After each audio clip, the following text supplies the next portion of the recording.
अस्सलाम वालेकुम नाज़रीन, कशिश खबरनामे में मैं फरहाद आपका इस्तकबाल करता हूं। नाज़रीन, इस खबरनामे में आज दिन भर की अहम खबरें हम आप तक पहुंचाएंगे। आइए सबसे पहले शुरुआत करते हैं हेडलाइंस से।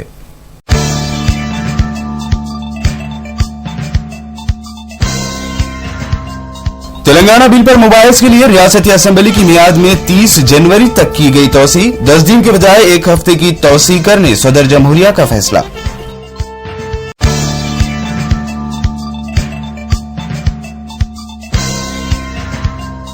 पार्लियामेंट के सरमाई सेशन में जल्द ही तेलंगाना बिल पेश किया जाएगा, मरकजी वजीर दाखिला सुशील कुमार शिंदे का बयान।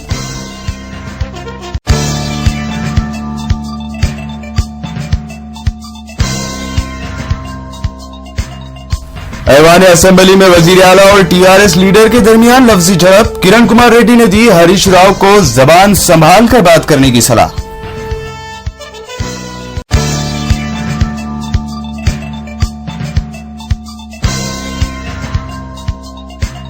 हज सीजन 2014 के तहत दरख्वास्त दाखिल करने का 21 फरवरी से होगा आगाज। हज के ख्वाहिशमंद अफराद के लिए इंटरनेशनल पासपोर्ट जल्द से जल्द बनवाने का दिया गया मशवरा।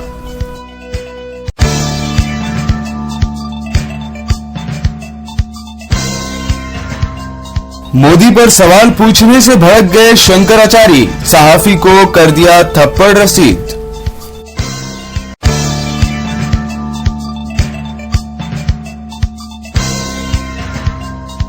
और यूक्रेन की अपोजिशन जमातों ने सदर यांकोविच को दिया अल्टीमेटम, कहा 24 घंटों के दौरान क़ब्ल वक्त इंतखाबात का किया जाए ऐलान।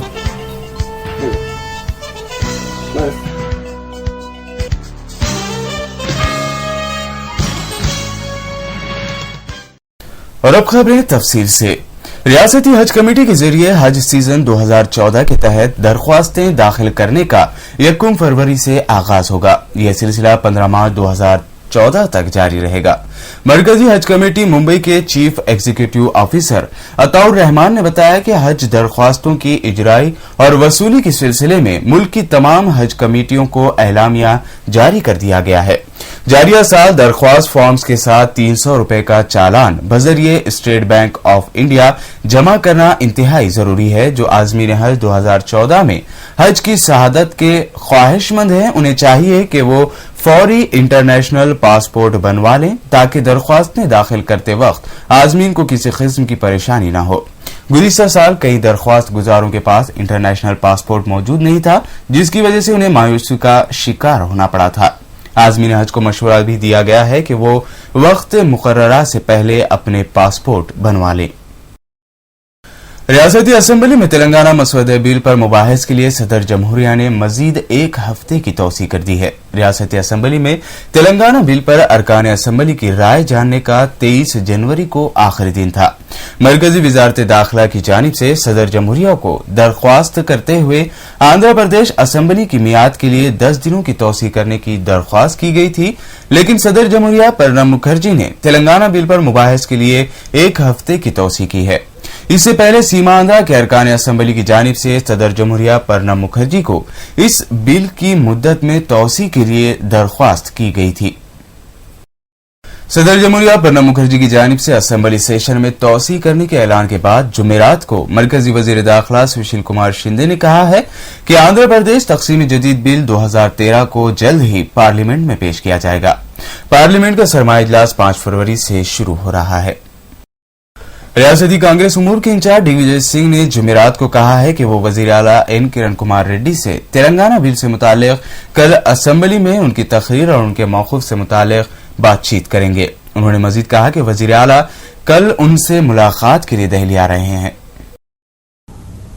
ऑनरेबल राष्ट्रपति ji has given extension of 1 week, so I would request the Honorable Chief Minister and all the legislators of the Andhra Pradesh Assembly to complete the discussion and send the bill back after 1 week. 7 days अभी चर्चा चल रही है ना, almost 8 days discussion has taken place. Assembly इजलास में जुमेरात को भी तेलंगाना बिल पर मुबाहिस हुए। इजलास के आगाज के बाद वाईएसआर कांग्रेस के अरकान ने इस बिल पर वोटिंग से मुताल्लिक वजाहत करने का मुतालबा करते हुए शदीद एहतजाज किया।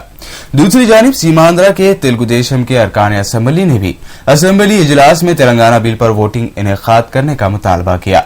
उन्होंने स्पीकर असेंबली से मुतालबा किया कि वो फौरी इस सिलसिले में वजाहत करें। इस मौके पर टीडीपी अरकान असेंबली ने वाईएसआर कांग्रेस के खिलाफ नारे भी लगाए, जिसके बाद इजलास को 15 मिनट के लिए मुलतवी कर दिया गया। इजलास के दोबारा आगाज के बाद रुकन असेंबली विजय प्रसाद ने बिल पर मुबाहिस में हिस्सा लिया। स्पीकर असेंबली एन मनोहर ने अरकान को मशवरा दिया कि इस बिल पर मुबाहिस के लिए मुद्दत बहुत कम है, जिसकी वजह से फी रुकन को 3 या 4 मिनट तक ही वक्त दिया जा सकता है। तेलंगाना के बाद अरकान असेंबली ने वजीर आला एन किरण कुमार रेड्डी की जानिब से कल असेंबली इजलास में मुखालिफ तेलंगाना तकरीर पर एहतजाज भी किया। रियासती असेंबली में मुबाहिस के दौरान जुमेरात को वजीर आला किरण कुमार रेड्डी और टीआरएस के सीनियर लीडर हरीश राव के दरमियान जबरदस्त लफ्जी झड़प हो गई। ऐवान में किरण कुमार रेड्डी जब इरिगेशन प्रोजेक्ट के मौजू पर रियासत में पानी की तकसीम पर खिताब कर रहे थे, तभी हरीश राव ने किरण कुमार रेड्डी की तकरीर के बीच में शदीद बयानबाजी की। हरीश राव की जानिब से खलल डालने पर किरण कुमार रेड्डी ने गुस्से के अंदाज में हरीश राव को कहा कि वो अपनी जबान संभाल कर बात करे। దాన్ని తొలగించే ప్రయత్నమే చేస్తున్నాను నేను। నోరు అదుపులో పెట్టుకో హరీష్, నోరు చేష్టలు అదుపులో పెట్టుకో, ఎక్కువ దీంట్లో ఉండకూడదు ఎప్పుడు కూడా। దయచేసి కొంచెం కంట్రోల్ ఉండాలి మనిషికి। ఏదంటే అది మాట్లాడేది అది ఉండకూడదు, ఏదంటే అది మాట్లాడకూడదు। It's not correct.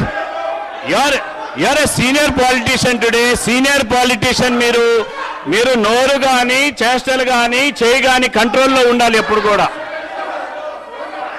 ఎక్సైట్ అయ్యి ఏదంటే అది చేయకూడదు। మీ స్టేచర్ పెరిగింది, మీరు ఒక లీడర్ గా ఎమర్జ్ అయ్యారు, ఒక లీడర్ గా ఉన్నప్పుడు లీడర్ గా ప్రవర్తించాలి। మీరు కొత్త దీనిలో ప్రవర్తించకూడదు। बीजेपी में शामिल होने की खबरों को बेबुनियाद बताते हुए रियासती वजीर पेट्रोलियम और कुदरती गैस पुनाबाका लक्ष्मी ने कहा है कि वो अपनी आखिरी सांस तक कांग्रेस में ही रहेंगी। उन्होंने कहा कि जाफरानी पार्टी बीजेपी में शामिल होने का कोई सवाल ही पैदा नहीं होता। गुंटूर में जुमेरात को मीडिया नुमाइंदों से बात करते हुए उन्होंने कहा कि उनकी पहचान कांग्रेस पार्टी से ही है। रियासती वजीर का मजीद कहना था कि चंद अफराद उन पर बीजेपी में शामिल होने की गलत अफवाहें फैला रहे हैं। उन्होंने कहा कि वो आइंदा इंतखाबात में बापटला से ही मुकाबला करेंगी।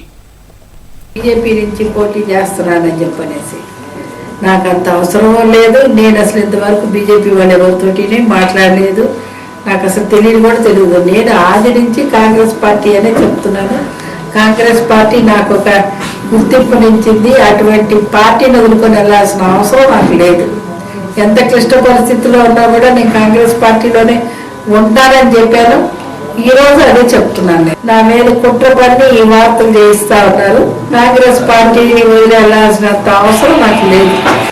9 సిలిండర్ల నుంచి 12 సిలిండర్లకు పెంచడానికి కోసంగా క్యాబినెట్ నోట్ తయారు చేసి పంపించడం అయ్యింది।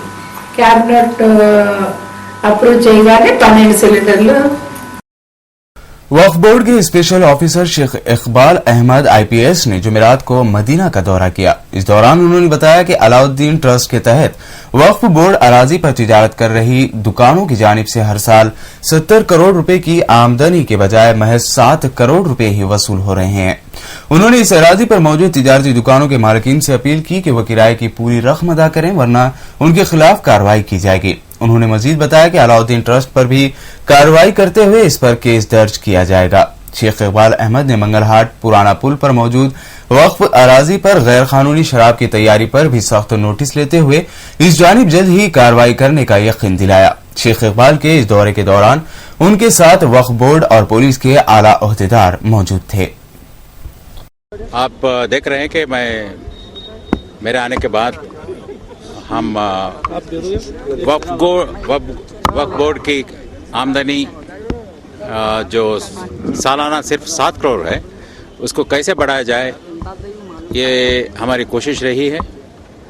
और जब मैंने देखा कि मेरे आने से पहले ही मतलब 1 साल ऐसा कुछ हो रहा है, ये जो मदीना ट्रस्ट मेरे पीछे है उसको वक्फ बोर्ड के तहत लिया गया। फिर भी जो रेंट्स हमको आनी चाहिए वो नहीं आ रही हैं।